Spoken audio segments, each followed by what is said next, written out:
جب حضرت رہتے ہیں تو ایسا محسوس ہوتا ہے کہ یہ دوسرے کے نہیں بلکہ میرے ہی ہیں. نعرہ تکبیر، اللہ اکبر. نعرہ رسالت، یا رسول اللہ. ہمارے نبی کی ہے یہ شان. اور یہ اخلاق ہے ان کا، یہ محبت ہے ان کی کہ سب پر اپنی محبت لٹاتے رہتے ہیں. کوئی بھی ملنے والا چلا ہے ایسا لگتا ہی نہیں کہ یہ غیر ہے. ایسا نہیں یہ اوروں نے کر دیا کہ رضوی الگ ہے، ربانی الگ ہے، فلاں الگ ہے، ٹھکا الگ ہے. کوئی الگ نہیں ہے، سب ایک ہیں. اس کو یاد رکھیے گا، کوئی الگ نہیں ہے، سب ایک ہیں. اور سب کا شجرہ ایک طریقت سرکار غوث اعظم کی بارگاہ ہمیں پہنچتا ہے. نعرہ تکبیر، نعرہ رسالت.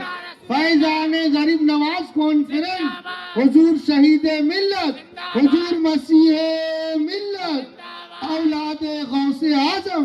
نعرہ تکبیر. تبھی تو میرے امام نے کہا یا غوث اعظم تو جس سے در سے سگ اور سگ سے ہے مجھ کو نسبت، میری گردن میں بھی ہے دور کا دورہ تیرا. واہ واہ واہ واہ، بہت خوب. یہ الگ مت کیجئے کہ رضوی الگ ہے، ربانی الگ ہے. سب ایک ہیں، سب اہل سنت و جماعت.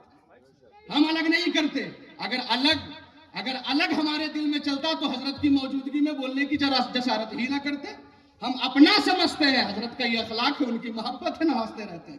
بہرحال 3 موضوع ملا ہمیں، 3 عنوان، اور دیکھا ہوگا 3 آیت کریمہ کی تلاوت کا بھی شرف حاصل کیا ہے. میری خواہش یہ ہے، اس لیے کہ آدھا گھنٹہ ہمیں ٹائم ملا اور اسی آدھے گھنٹے میں ہم سمیٹنا چاہیں گے. سرکار غریب نواز رضی اللہ تعالی عنہ سے انہی کے نام پر، اور بھلے ہی فاتح چہلم ہو لیکن انہی کے نام پر یہ مجلس سجائی گئی ہے. کہا گیا کہ 10 منٹ غریب نواز پر بول دیجئے، 10 منٹ والدین کے حسن سلوک پر بول دیجئے، اور 10 منٹ موت پر بول دیجئے. بڑا اچھا ہے. اب دیکھیں ہند کی سرزمین پر 2 طرح کے لوگ آئے. ہند کی سرزمین پر، اچھا توجہ کے ساتھ سنیے گا، جہاں ذہن ادھر ادھر ہوا بات سر سے پار کر جائے گی. 2 طرح کے لوگ آئے. ایک زمین کے لیے آیا اور ایک دین کے لیے آیا. ایک زمین کے لیے آیا اور ایک دین کے لیے آیا. جو زمین کے لیے آیا اس کے ہاتھ میں تلوار تھی. جو زمین کے لیے آیا اس کے پاس فوج تھی. جو زمین کے لیے آیا اس کے پاس ہتھیار تھے. لیکن جو دین کے لیے آیا اس کے پاس مسلح تھا.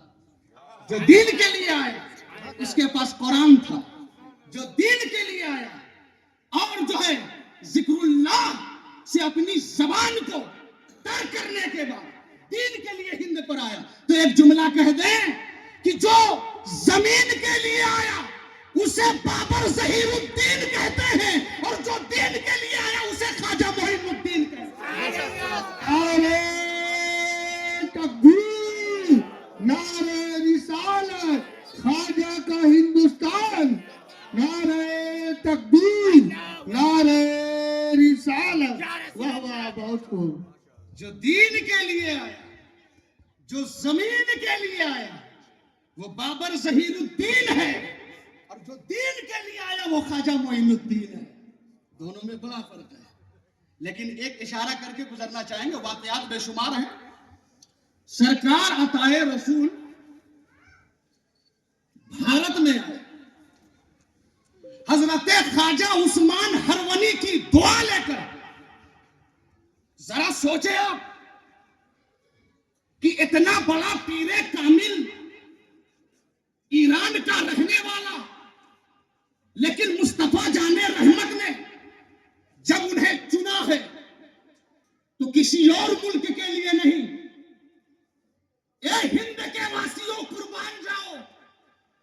اگر غریب نواز کو رسول اللہ نے بھیجا ہے تو ہند کی سرزمین پر بھیجا ہے. ہمیں ناز ہے اس بات پر. جب آئے تو مشہور ہے، ایک واقعہ بہت مشہور ہے، لیکن اس میں ایک نکتہ ہے، وہ آپ حضرات تک ہم شیئر کرنا چاہیں گے حضرت کی موجودگی میں.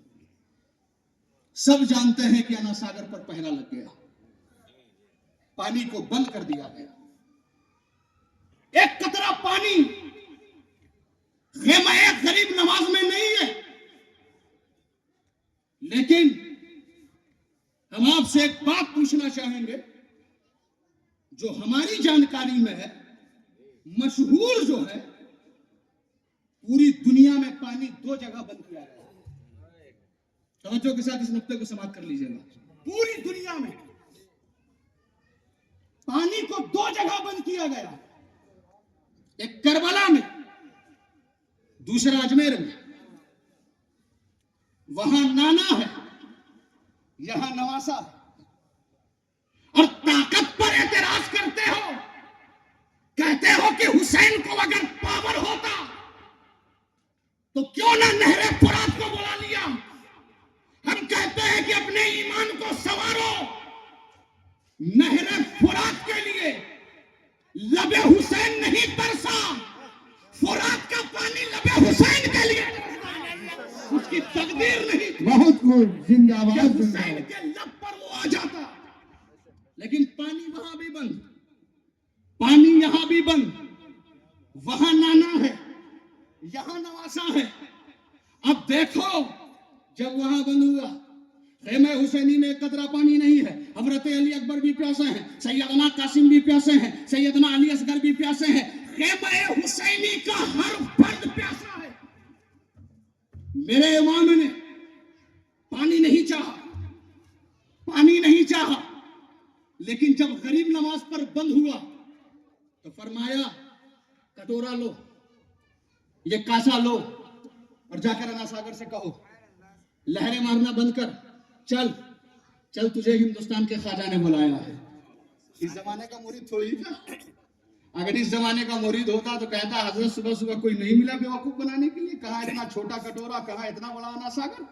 لیکن اس زمانے کا مرید تھا، وہ جان رہا تھا یہ غریب نواز نہیں بول رہے ہیں، ان کی زبان پر پروردگار عالم بول رہا ہے۔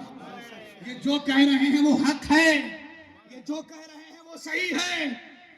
گیا مرید، انا ساگر سے کہا لہریں مارنا بند کر، چل، تجھے اجمیر کے خواجہ نے بلایا ہے۔ صوفیہ لکھتے ہیں کہ اس کٹورے میں صرف انا ساگر نہیں آیا، بلکہ اجمیر معلیٰ میں جتنے کنویں تھے سب کا پانی بھی اس کٹورے میں چلا آیا۔ جتنا دودھ دینے والے جانور تھے، جتنے جانور تھے، سب کے تھان کا دودھ بھی اس کٹورے میں چلا آیا، سب کچھ چلا آیا۔ غریب نواز فرماتے ہیں ہم پیئیں گے تو سب پیئیں گے، ہم نہ پیئیں گے تو کوئی نہیں پیئے گا۔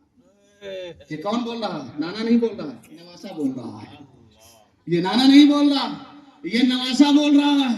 تب غریب نواز نے اشارتاً فرمایا، اے میرے نانا پر اعتراض کرنے والوں، جب ان کا نواسا اتنا پاورفل ہے تو میرا نانا کتنا پاورفل، میرا نانا کتنا پاورفل ہوگا۔ اصل بات کیا تھی؟ کربلا میں بات کچھ اور تھی، اجمیر معلیٰ میں بات کچھ اور تھی۔ امام حسین کربلا میں اسلام کو بچانے کے لیے گئے تھے، اور غریب نواز اجمیر میں اسلام کو پھیلانے کے لیے آئے تھے۔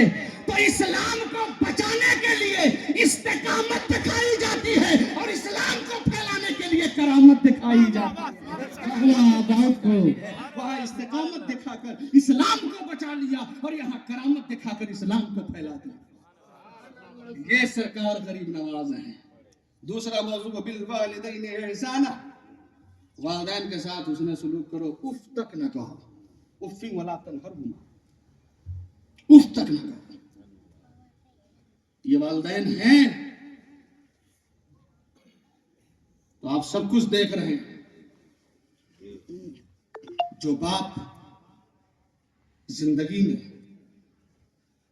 آپ تھے کہاں، آپ عالم ارواح میں تھے، لیکن باپ کی پشت سے ماں کے پیٹ میں آئے، اور ماں کے پیٹ سے آپ دنیا میں آئے، اس تک نہ کہو۔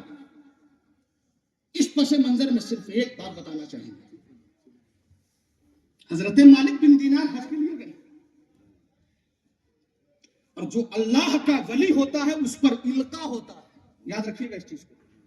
جو اللہ کا ولی ہوتا ہے اس پر القا، یعنی اللہ کی طرف سے ڈائریکٹ اس کے دل میں وہ بات آ جاتی ہے، اسی کو القا کہتے ہیں۔ یہ اللہ والوں پر ہوتا ہے۔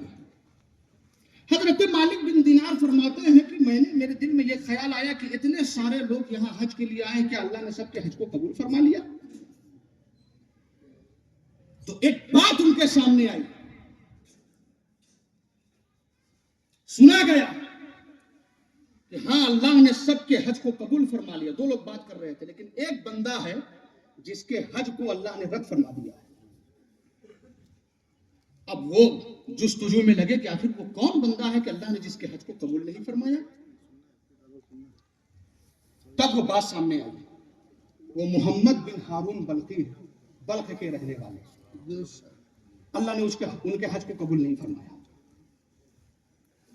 تو حضرت مالک بن دینار کہتے ہیں کہ لاکھوں لوگ یہاں آئے، اللہ نے سب کے حج کو قبول فرما دیا، لیکن یہ محمد بن ہارون بلخی کتنا بڑا گنہگار ہے کہ اللہ نے اس کے حج کو رد فرما دیا۔ تب انہوں نے، ان کے دل میں خواہش ہوئی کہ محمد بن ہارون بلخی سے ملا جائے۔ تو جو بلخ سے لوگ آئے تھے، جہاں خیمہ نصب تھا، وہاں پوچھا کہ محمد بن ہارون بلخی کہاں ملیں گے؟ ان لوگوں نے کہا کہ وہ بلخ میں غار ہے، اسی میں بیٹھ کر اللہ اللہ کرتے رہتے ہیں، دن رات عبادت میں لگے رہتے ہیں۔ سن لو اے ماں باپ کو ستانے والوں، اے ماں باپ کو تڑپانے والوں، ان کے دل سے پوچھو جن کے والدین نہیں ہیں، ان کے دل سے پوچھو۔ آج اگر آپ کے والدین موجود ہیں تو گالی تک بک رہے ہو، مارنے کی دھمکی تک دے رہے ہو۔ سوچنے کا یہ مقام ہے، ارے جا کے کعبے کے سائے میں نماز پڑھتے رہو۔ اگر ماں کا دل دکھ رہا ہے، اللہ اس نماز کو بھی تمہارے منہ پر مار دے۔ ماں باپ کو راضی کرنے کی کوشش کرو۔ کہا کہ وہ تو بلخ کے غار میں رہ کر اللہ اللہ کرتے رہتا، اتنا بڑا عابد، اتنا پرہیزگار، اللہ نے اس کے حج کو قبول نہیں فرمایا۔ اب سننے والی بات ہے، انہوں نے رخت سفر باندھا، جب وہاں پہنچے دیکھا کہ وہ نماز میں، محمد بن ہارون بلخی نماز پڑھ رہے ہیں۔ حضرت مالک بن دینار کھڑے ہو گئے، جیسے ہی سلام پھیرا تو انہوں نے سلام کیا۔ سلام کرنے کے بعد کہتے ہیں آپ ہی محمد بن ہارون بلخی ہیں؟ تو وہ برجستہ کہتے ہیں کہ ہاں میرا ہی نام محمد بن ہارون بلخی ہے، اور وہ برجستہ یہ کہتے ہیں کہ آپ ہی مالک بن دینار ہیں۔ اب پوچھتے ہیں آپ سے کہ محمد بن ہارون بلخی کو کس نے بتا دیا کہ یہی مالک بن دینار ہے؟ تو یہ فرماتے ہیں کہ آپ میرا نام بھی جانتے ہیں، آپ میرا نام بھی جانتے۔ محمد بن ہارون بلخی کہتے ہیں کہ صرف آپ کا نام ہی نہیں بلکہ یہ بھی جانتے کہ آپ یہاں کس لیے آئے ہیں۔ یہی پوچھنے کے لیے آئے ہیں کہ اللہ نے میرے حج کو قبول کیوں نہیں فرمایا۔ یہی پوچھنے کے لیے آئے ہیں۔ کہا کہ جب آپ کو سب معلوم ہی ہے تو آپ بتا دیں کہ کیوں۔ کہا کہ یہ پہلا حج نہیں تھا، 27-28 حج میں کر چکا ہوں، اور ہر سال اللہ اپنے کسی خاص بندے کو بتا دیتا ہے کہ میں نے سب کے حج کو قبول فرما لیا، لیکن محمد بن ہارون بلخی کے حج کو قبول نہیں فرمایا۔ کہا کیا وجہ ہے بتا دیا جائے۔ اب محمد بن ہارون بلخی نے ذکر شروع کیا، کہتے جوانی کے عالم میں شراب پیتا تھا، رمضان المبارک کا مہینہ آیا، سب لوگ روزے میں تھے، میری بوڑھی ماں گھر میں بیٹھ کر افطار کا سامان بنا رہی تھی، میں نشے کی حالت میں گیا، اور جانے کے بعد کہا کہ یہ ماں ہمیں بھوک لگی ہے، کچھ جلدی بنا کر دو۔ میری ماں نے فرمایا کچھ تو شرم کر، ایک تو روزہ نہیں رکھتا، اور اس پر کہہ رہا ابھی افطار کا وقت بھی نہیں، ابھی کھانے کے لیے کہہ رہا ہے۔ تو مالک بن دینار فرماتے پھر کیا ہوا؟ محمد بن ہارون بلخی نے کہا کہ مجھے غصہ آ گیا، میں نے ماں کو دھکا دے دیا۔ اچھا دھکا دیا تو میری ماں آگ میں چلی گئی، جھلس گئی اسی میں، لوگوں نے مجھے پکڑ کر ایک کمرے میں بند کر دیا۔ رات بھر میں نشے کے عالم میں، نشے کی حالت میں رہا، اور میری ماں جو ہے اس آگ میں گئی اور وہیں پر اس نے دم توڑ دیا۔ جب صبح کا وقت ہوا تو میری بیوی جو ہے میرے کمرے میں آتی ہے، اور آنے کے بعد اپنے سامان کو اکٹھا کر رہی ہے۔ ہم نے پوچھا کہاں جانے کا ارادہ ہے؟ تو میری بیوی نے برجستہ کہا کہ جو بندہ ماں کا قاتل ہو اس کے پاس میں 1 منٹ بھی نہیں رہ سکتی۔ کہا کون ماں کا قاتل ہے؟ کہا تم ہو۔ کہا میں نے کب مارا؟ کہا کہ تم نے آگ میں ڈھکیلا۔